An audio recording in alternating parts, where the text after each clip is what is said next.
తెలంగాణ ప్రజల పాలిట సీఎం రేవంత్ రెడ్డి నయా నరకాసురుడని విమర్శించారు మాజీ మంత్రి హరీష్ రావు. ఈ నయా నరకాసురుడి పీడ విరగడైనప్పుడే తెలంగాణ ప్రజలకు నిజమైన దీపావళి అన్నారాయన. హైదరాబాద్లోని మూసీ పరివాహక ప్రాంత ప్రజలతో కలిసి దీపావళి పండుగ సెలబ్రేషన్స్ చేసుకున్నారు మాజీ మంత్రి హరీష్ రావు. ఈ సందర్భంగా చిన్నారులకు టపాసులు పంపిణీ చేశారు. హైడ్రా పేరుతో పేదల ఇళ్లు కూలుస్తున్న రేవంత్ ప్రభుత్వం పెద్దల ఇళ్ల జోలికి మాత్రం పోవడం లేదన్నారు. దీపావళి అందరం దీపావళి ఎందుకు జరుపుకుంటాం?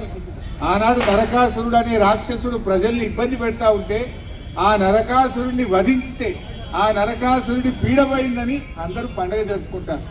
ఇవాళ మనకు నయా నరకాసురుడు వచ్చాడు రేవంత్ రెడ్డి, భయపెడతా ఉన్నాడు ప్రజల్ని.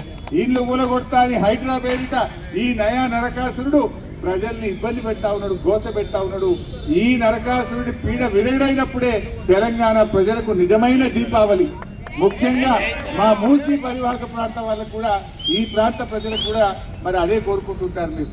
కానీ మీరు ధైర్యంగా ఉండండి, బీఆర్ఎస్ పార్టీ మీకు అండగా ఉంటుంది. మేము ఎల్లవేళలా మీకు అండగా ఉంటాం. మీ తెరువు ఎవరు వచ్చే ప్రశ్నే లేదు.